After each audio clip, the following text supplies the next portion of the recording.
안녕하세요. 신영일 교수입니다. 이번 시간부터 2장 재무보고를 위한 개념체계를 설명하겠습니다. 아마 회계원리 때는 개념체계를 제대로 배우지 못하셨을 것 같은데요. 본장에서 할 내용은 뭐냐면 개념체계가 뭔가를 먼저 보고요.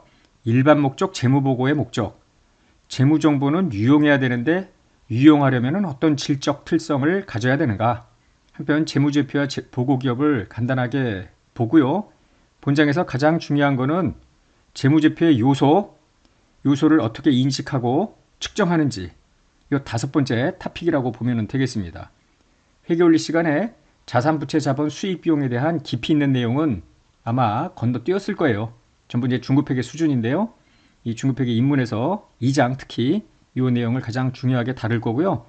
자본 및 자본유지 개념도 봅니다. 이 측정에서 중요한 게 현재가치 측정입니다. 그래서 개념 체계에는 여기까지만 있습니다만 본장에서 향후 4장, 5장, 6장 갖게 되면은 자산이나 부채를 현재 가치로 측정하는 게 있는데 그거를 여기서 먼저 한번 정리를 하고 들어가겠습니다. 먼저 1절 개념 체계란 무엇인지를 살펴보는데요. 재무제표 작성과 표시에 관련된 법규라든지 회계 기준, 절차들이 나라마다 전부 다를 것 아닙니까? 국제회계 기준은 많은 나라들이 공통적으로 적용하는 회계 기준인데요. 이들의 조화를 추구하고자 재무보고의 기초가 되는 개념부터 먼저 정립하자라는 것입니다. 이렇게 개념을 먼저 정립을 해놓으면 그 줄기 내에서 가지를 뻗어야 이 각각의 기준서가 서로 논리적으로 연계가 될 거 아닙니까? 튼튼한 줄기 없이 그냥 마구잡이로 회계 기준을 여러 가지를 만들다 보면은 서로 수미일관된 어떤 논리가 이루어지지 못할 가능성도 많아요. 일단은 2001년에 재무제표 작성과 표시를 위한 개념체계를 IASB가 정해놓았습니다. 그 후에 이게 좀 불안정했었죠. 2011년에 재무보고를 위한 개념체계를 바꾸어 공표했는데요. 이것도 중간중간에 미완성된 부분이 있었어요. 그래서 2018년에 이 2011년 개념체계를 전면 개정한 개념체계를 공표했는데 그것이 우리가 2장에서 배울 내용입니다. 어떤 것들로 구성이 되어 있느냐면은 개념체계가 모두 8개 장으로 구성이 되어 있는데 일반 목적 재무보고라는 것을 먼저 정합니다. 그리고 일반 목적 재무보고가 추구하는 목적이 무엇인지 결국은 외부정보 이용자가 의사결정을 할 때 유용한 정보를 제공하자. 그것은 1장에서도 언뜻 이야기가 됐었습니다. 이때 의사결정에 유용해야 된다라는 그 유용성과 관련해서 재무보고가 어떤 질적 특성을 갖추면 유용한 재무정보가 되는가를 2장에서 볼 거고요. 재무제표와 보고기업 간단하게 보면서 이 4장이 중요하죠. 재무제표의 요소, 즉 자산, 부채, 자본, 수익, 비용을 개념적으로 정의를 할 겁니다. 회계 원리 시간에는 안 했던 거죠. 한편 인식과 제거 중요한 게 6정입니다. 화폐 단위로 측정을 해야 되는데 어떻게 측정하는지 표시와 공시 요거는 중급회계에서 자세하게 다룰 거기 때문에 중급회계 입문에서는 건너뛸 겁니다. 한편 자본 및 자본유지 개념도 살짝 들여다볼 거예요. 깊이 있는 내용은 중급회계로 갑니다. 먼저 일반 목적 재무보고의 목적인데요. 일반 목적 재무보고 목적 그 파트로 들어가 보면 먼저 개념체계가 왜 만들어져야 되는지 목적부터 설명을 해요. 한번 들여다볼까요? 모두 세 가지로 구분을 해놓고 있는데요. 한국회계기준위원회. 왜 한국회계기준위원회냐면 이게 원문은 IASB인데 이걸 우리나라로 가지고 와서 국문으로 바꾸지 않습니까? 그래서 국제회계기준위원회가 아니라 한국회계기준위원회라고 바꾼 거고요. 일관된 개념에 기반하여 한국채택국제회계기준을 재개정하는 데 도움을 준다. 즉 회계기준을 새로 만들 때마다 지 멋대로 논리가 다르면은 문제가 있잖아요. 일관된 논리를 계속 가져가기 위해서 먼저 개념체계부터 설정을 해놓고 제정이나 개정을 할 때 그 개념체계의 틀 내에서 이루어지도록 하자라는 겁니다. 한편 요 1번은 회계기준 제정자의 입장이고요. 두 번째는 그 회계기준을 이용하여 재무제표를 작성하는 회사 입장입니다. 특정 거래나 다른 거래에 적용할 회계기준이 없대. 회계기준에서 회계정책을 선택하는 것을 허용한대. 그러면은 재무제표 작성자, 즉 회사가 없는 회계정책을 수립을 해야 될 거 아닙니까? 개발해서. 즉 개념체계 틀 내에서 일관되게 회계 정책을 개발하고 수립하고 적용하면 되는 겁니다. 한편 세 번째는 이용자 등을 포함하는데요. 모든 이해관계자가 회계 기준을 이해하고 해석하는데 도움을 주기 위함이다라는 거예요. 그럼에도 불구하고 개념체계는 재무제표를 실제 작성할 때 준거해야 할 회계 원칙은 아닙니다. 즉 한국채택국제회계 기준은 아니기 때문에 어떠한 경우에도 한국채택국제회계 기준에 우선하지는 않습니다. 다만 실무에서는 요 2번 같은 경우 다시 이야기합니다만 적절한 회계 기준이 없어. 왜냐하면 지금 실무에서는 듣도 보도 못한 거래들이 새롭게 계속 발생할 수 있습니다. 금융상품 같은 경우에도 종전에 없던 조건의 금융상품이 튀어나오기도 하고요. 이때 이거를 어떻게 회계 처리하지? 적절한 회계 기준서가 없으면 회사가 그 회계 정책을 만들어야 되는데요. 개념체계 틀 내에서 만들어라 이런 이야기입니다. 일반 목적 재무보고의 목적은 뭔가? 이거는 이렇습니다.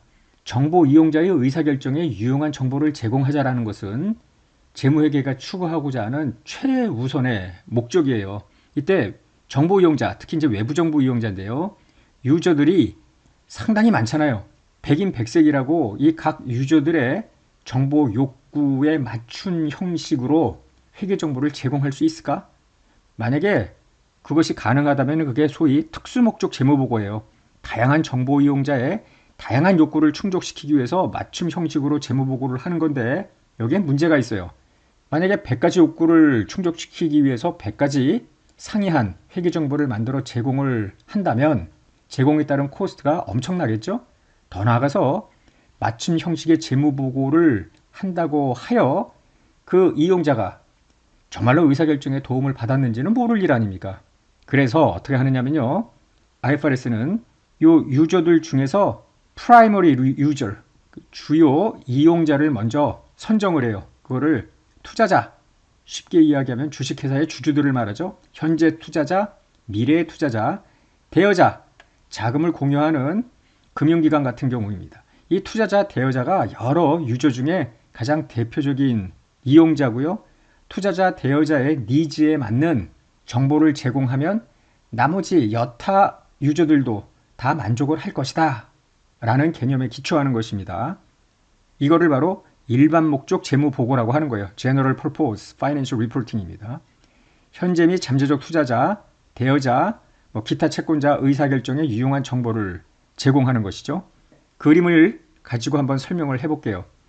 일반 목적 재무 보고가 지금 프라이머리 유저한테 제공을 하는데 그들이 의사결정에 유용하면 나머지도 다 유용할 거다. 그런 관점이라고 했어요. 자, 일반 목적 재무보고 목적은 관심을 갖는 기업에 대한 다음에 의사결정을 할 때 유용한 정보를 제공하자라는 거예요. 즉, 투자자나 대여자는 특정 기업에 어떤 정보 욕구를 갖고 있을까? 그 회사가 발행하는 지분 상품이나 채무 상품을 살 것인지, 이미 갖고 있다면은 이걸 계속 보유할 건지 매도할 건지, 또 은행 같은 경우에는 저 기업이 요구하는 금액을 대여를 해줄 건지, 신용 제공을 계속 할 건지, 아니면 조기 회수할 건지, 이런 것들을 의사결정을 해야 되잖아요. 더불어서 기업의 경제적 자원 사용에 영향을 미치는 경영진 행위에 대한 권리 행사, 주주로서 들어가 보니 경영진이 엉망으로 회사를 운영하고 있어요. 그럼 주주총회를 소집해서 경영진을 해임할 수도 있을 것 아닙니까? 어쨌거나 이 내용들을 보면은 이 의사 결정의 결국은 핵심이라는 게 요즘 파란 색깔로 표시했죠. 핵심은 결국 수익입니다. 수익은 배당으로 받든 원금이나 이자로 받든 하여튼 돈이죠. 한편 주식이나 채권을 갖고 있으면은 또 시장 가격의 상승, 회사가 잘 돼야 이런 가격도 상승을 할 거 아니에요. 원리금도 제대로 주고 배당도 제대로 주고 결국은 저 회사의 지분 채무 상품을 살 거냐 말 거냐는 내가 돈을 투자했을 때 미래에 내가 생각하는 것만큼 돈을 회수할 수 있는지 없는지라고 간단하게 이야기할 수 있겠습니다.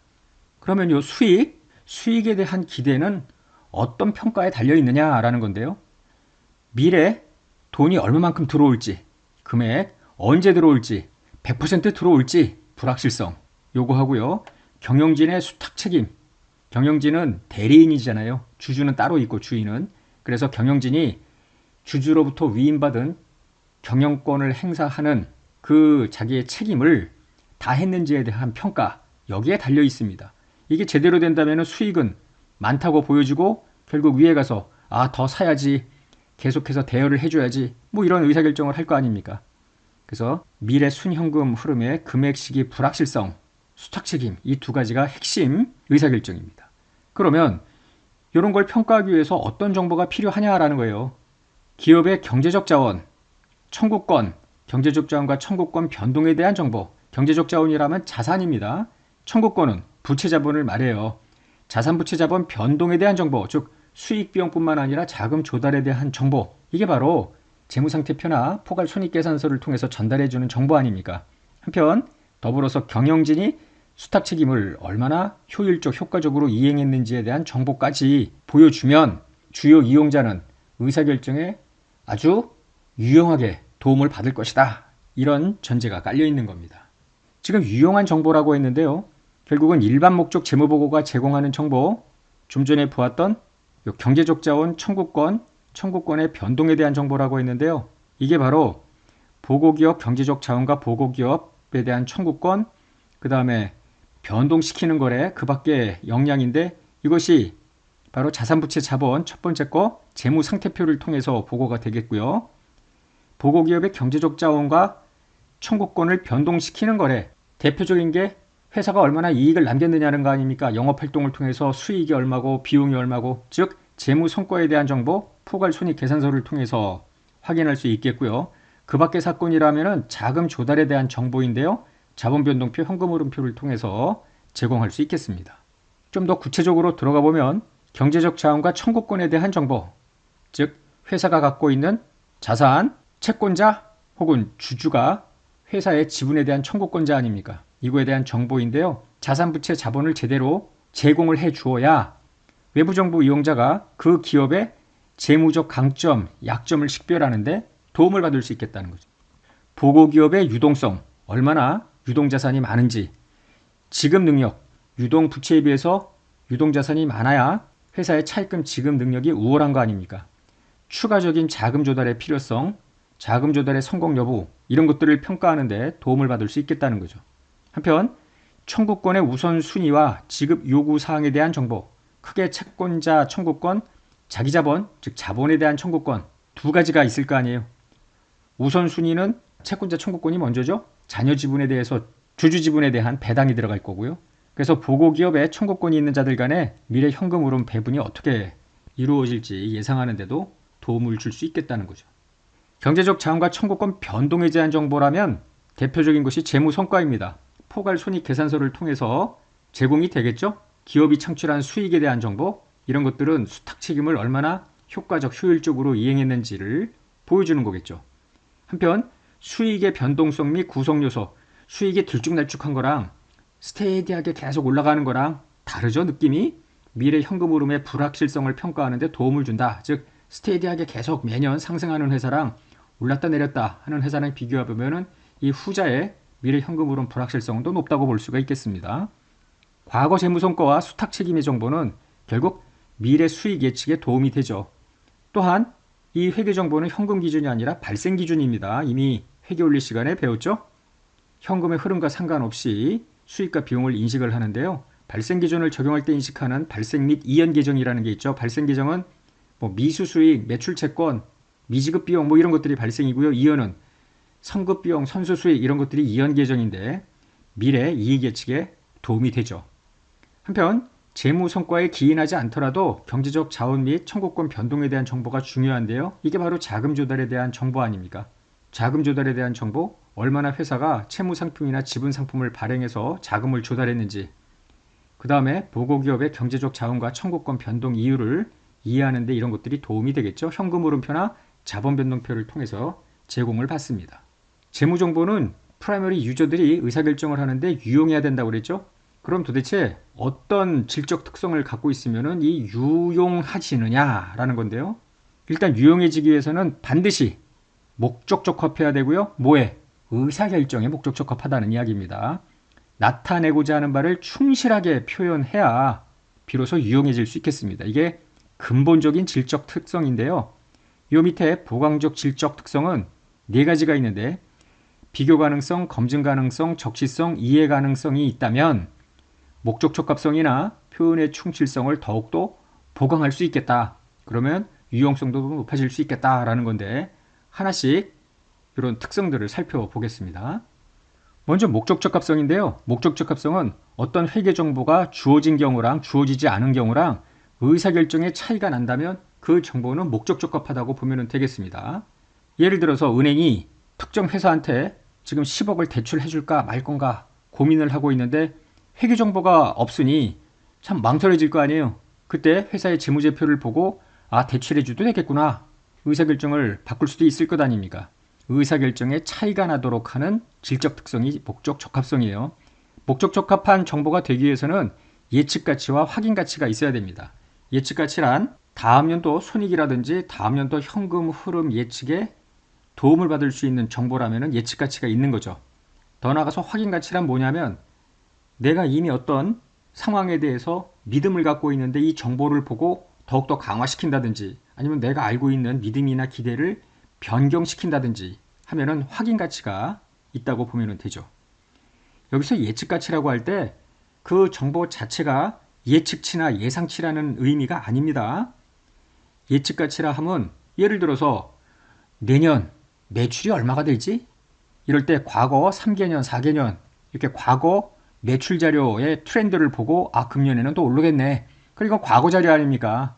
회계 정보는 과거 자료예요. 과거에 발생했던 거래들을 집합하여 재무상태표하고 포괄손익계산서 등을 만들 거 아닙니까?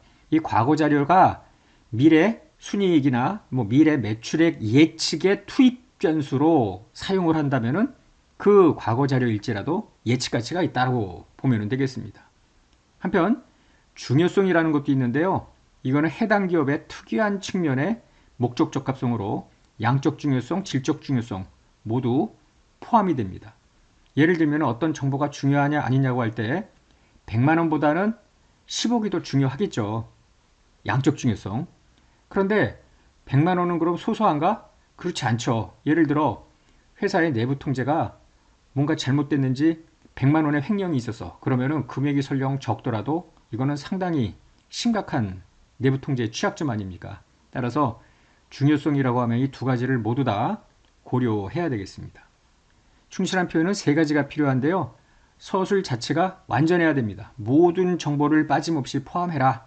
어느 한쪽으로 편향돼서는 안 된다라는 게 중립적인 서술입니다.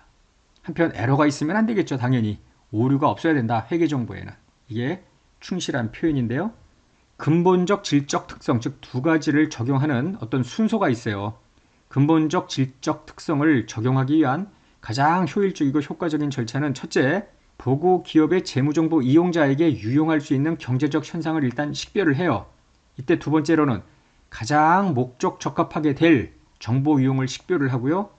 세 번째로 그 정보가 이용 가능하고 충실하게 표현될 수 있는지를 결정하는 것인데 만약에 그렇다면 거기서 끝! 만약에 그렇지 않으면 차선의 목적 적합한 유용의 정보에 대해서 이 절차를 반복하는 겁니다. 한편 보강적 질적 특성 네 가지가 있었죠.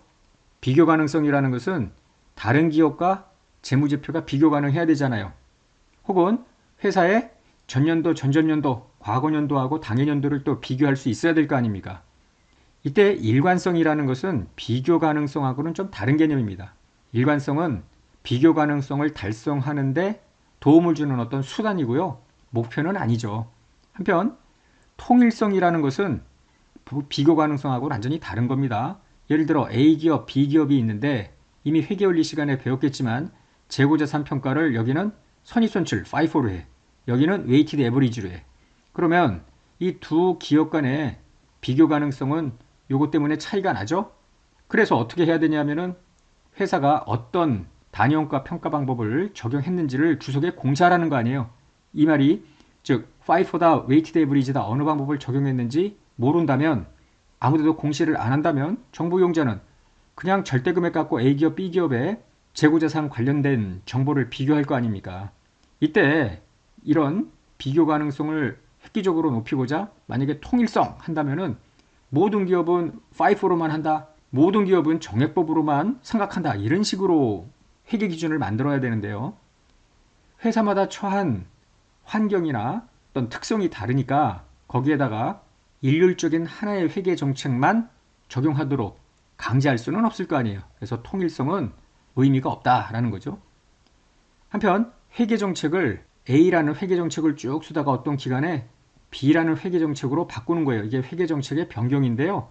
이럴 경우에는 전부 과거 A라고 표현했던 A라는 회계정책을 적용했던 과거 재무제표도 만약에 B를 적용했다면 해가지고 소급 재작성을 하도록 되어 있습니다. 나중에 회계정책 변경에 가서 설명을 하겠습니다. 검증 가능성, 합리적인 판단력이 있고 독립적인 서로 다른 관찰자가 각기 달리 측정을 했어. 독립적으로. 그랬더니 거의 같더라. 완전히 일치하지는 못하더라도 그러면은 그 정보는 검증 가능하다고 봐야죠. A는 100이래. 자산이. B는 비용 100이래. 그럼 완전히 이건 이상한 거 아닙니까? 그게 아니라 A는 100인데 B는 99? 뭐 이 정도라면은 검증 가능한 정보라고 봐야 되겠죠. 적시성은 의사결정자가 정보를 이용하고자 할 때 제때 공급이 돼야 될 거 아닙니까? 따라서 1년에 한 번 나오는 연차 보고서보다는 분반기 재무보고서가 더 적시성이 있다고 볼 수는 있겠습니다. 한편 정보라는 것이 적시성이 있으려면 그때그때마다 따끈따끈한 정보가 제공이 돼야 될 것 같은데요. 오래될수록 유용성이 낮아질 수 있다. 그런 생각을 할 수는 있겠으나 일부 정보는 꼭 그렇지는 않아요. 예를 들어서 과거 5개년간 매출 정보를 이용해서 미래 매출액을 예측하는 거야. 그러면은 과거 5년 동안 과거 정보하고 과거 1년의 정보를 가지고 미래를 예측하는 거하고 어느 게 더 유용하겠습니까? 한 해년도보다는 5년, 10년 이렇게 과거 자료가 많을수록 더 예측치가 높아질 수도 있을 것 아닙니까? 그래서 정보가 오래될수록 꼭 유용성이 낮아지는 것은 아닙니다. 마지막으로 이해 가능성인데요. 회계 정보는 일단 명확해야 되고요. 간결하고 그러면은 이해하기가 편하다는 겁니다. 그러나 회계 문해한조차 이해하기 편하게끔 회계 정보를 제공하자 이런 관점은 아니에요. 사전에 합리적 지식이 있고 자기가 잘 모르면 부지런히 정보를 검토하고 분석하고자 하는 이용자, 즉 어느 정도 일정 수준의 회계 지식이 있는 자가 보았을 때 이해를 할 수 있으면 그러면 이해 가능성이 있는 정보다 이렇게 보면 되겠습니다. 보강적 질적 특성을 적용하는 것은요. 가능한 한 얘네들이 이제 극대화 되어야 되는데 그럼에도 불구하고 목적 적합하지 않게 하거나 충실하게 표현되지 않으면 그러면 이런 보강적 질적 특성은 의미가 없다라는 것이죠. 그리고 보강적 질적 특성을 적용하는 건 좀 전에 목적 적합성과 충실한 표현 순서가 있었죠. 여기는 순서를 따르지 않는 계속 반복적인 과정으로 보면 되겠습니다. 때로는 하나의 보강적 질적 특성이 다른 질적 특성의 극대화를 위해서 감소할 수도 있겠습니다. 예를 들어서 적시성을 추구하고자 기간을 점점 짧게 잘라. 그럴수록 그 안에 들어가 있는 정보의 검증 가능성은 점점 낮아질 수 있을 겁니다. 한편 그 정보가 아무리 유용하더라도 재무보고에 따르는 코스트가 베네핏보다 크다면 정당화될 수는 없을 거 아니에요. 그래서 기대되는 효익이 재무보고 원가보다는 커야 되겠습니다. 정보 제공자가 부담하는 코스트는 재무정보의 수집, 처리, 검증, 전파와 관련된 원가 부담이고요. 딱히 정보 제공자는 회계 정보를 제공하더라도 대가를 받는 게 아니잖아요. 무상으로 제공을 하는 거죠. 그래서 원가가 꽤 들어갈 거란 말이죠. 한편 이용자는 그럼 순수하게 베네핏만 받나? 그렇진 않습니다. 이용자 같은 경우에는 수익 감소의 형태로 원가를 부담하겠죠. 즉 재무제표가 제공되지 않으면 다른 곳에서 그 정보를 찾아야 되고 추정해야 되니까 상당한 원가를 부담할 수 있겠습니다. 어쨌거나 원가 제약 때문에 세세하게 회계 처리를 못하는 경우도 없지 않아 있겠습니다.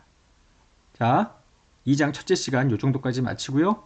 다음 시간에 재무제표와 보고기업, 재무제표의 요소 등등 계속해서 설명을 이어나가겠습니다.